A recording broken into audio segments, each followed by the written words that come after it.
Parking Lot of Peril by Beckett, Kaiser. I want to play a little game. How much carbon is left over from 100 years ago in the atmosphere today? This carbon was produced most likely by the Industrial Revolution, where machines revolutionized the mass production of textiles and other industries in America. But how much CO2 do you think from that is still in the atmosphere? Would you say 52%, 15%, or none at all? Well, the thing about these three is only one is correct, and that is 52.3%, as indicated by Margaret Thatcher in her 1989 speech to the United Nations over this very topic, climate change.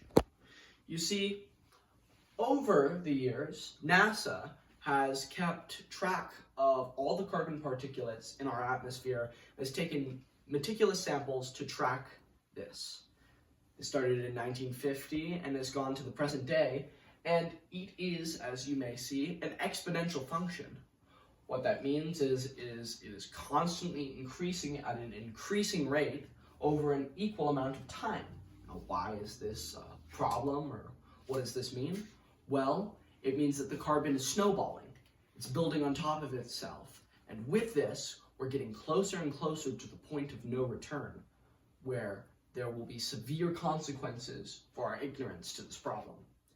So you can see, even in our lifetimes of 2008 to the present, we are continuing to build and build upon this with each travel and trip we take. You see, problem with this is that it causes a multitude of things. The thing about carbon is it's good. We need it. Like anything in moderation, it's amazing. But it becomes a problem after a while. Say, carbon is part of our atmosphere, and this atmosphere is our fuzzy little Earth sweater. Now, Earth is happy in its sweater, but the thing is, with more carbon and greenhouse gases trap warmth from the sun. They cause the atmosphere to heat up, which leads to that cozy little scarf turning into a blanket of heat. And the sun keeps on pouring in, and the CO2 keeps on building up, which then turns into a blanket fort without ventilation. The Earth is so hot that forced migration begins to happen due to global warming. Animals don't know what season is. Forest fires dry up vegetation and leave fuel for these natural disasters to happen. And most importantly, in our rural communities, drought occurs. We don't have food, and our food doesn't have food. We have no source of subsistence. Now, who's the culprit? I believe cars are. We love to drive ourselves places and drive alone. You see, more than 3/4 of all Americans ride alone in their car to work every day, as indicated by the Vermont Journal. Now, here is a pie chart done by the US EPA in 2009 of all the carbon emissions. You might see big industry up there, but you might also notice the second category, transportation. And who's the 57 culprit over here? Cars, SUVs, and pickups. Why are cars and SUVs so high? Well, it's because the US household produces 7.5 tons of CO2 equivalents each year, as indicated by the Champaign County Forest Preserve District. And that's just from transportation alone. You see, if someone's driving to work, staying at work with their car parked, and driving back to then bed down and do it all over again, this leads to disastrous conflict because it's only one person driving, you know? Since 1950s, urban transport in the US has been characterized by an overwhelming use of cars, as denoted by Dr. Almargo in his study of Chicago transport just this year. You see, this amount of cars on the road leads to the degradation of our roads as it degrades and erodes over time, a buildup of slow traffic as more cars get on the road and more people go to their jobs and more people drive alone, and a waste of resources that could have been put towards something better. Even 20 years after the Industrial Revolution, we started to realize that driving alone was a risk. The thing is, now that we're no longer in a time of war or a gas shortage, we have started to settle back down into that complacency of, oh, I'm just going to go to work in my car alone. But the thing is, we are caught in an inescapable network of mutuality, as Dr. Martin Luther King once said.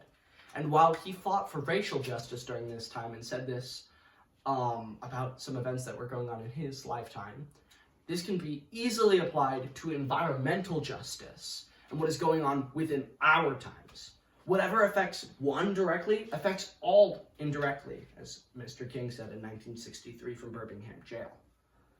As I remind you, this is our time. This is our life. Think of how many trips you've taken in a transportation vehicle or something of that nature that adds to this carbon. U.S. citizens need to switch their daily commute to a carbon-friendly method of transportation to prepare for the future of humanity. You see, our solution is to adapt a new form of commute which isn't wasteful, and that is buses. You see, on this graph that I mentioned earlier, buses don't chart anywhere, and for good reason. They take citizens farther with little gas. They also are 4 times less emitting for carbon, and we have them readily available in our cities. In fact, many people might say, oh, well, buses are expensive. I can't pay that every day. But I'd like to say that most Americans spend $15,000 to $8,000 on their chosen vehicle each year. Some might say that, oh, it's expensive for the city. We can't have buses being put into cities where there aren't already. I'd like to say, teaming up with federal bipartisan infrastructure law and things of that nature, we can continue to work towards building up this infrastructure. You see, it's good for everyone. It's good for the passenger, good for the city, and builds an industry that wasn't already there. And each one of those passengers benefiting from this bus system also makes money to help pay the salary of the people in place and pay for the integration of this system in the first place. In conclusion, carbon emissions are high, and that's due to our lack of awareness in our transit daily. You see, we could easily reduce these emissions by choosing a more carbon-friendly solution. And that's what I'd like to say, that this is our world. We have a chance of saving the death march we have towards environmental death. If we ever hope of populating the cosmos with our species, if we ever hope of terraforming another planet, please consider geoengineering ours. Consider taking the bus. Because to prepare for the future of humanity, U.S. citizens need to take a more environmental friendly method of commute. Buses.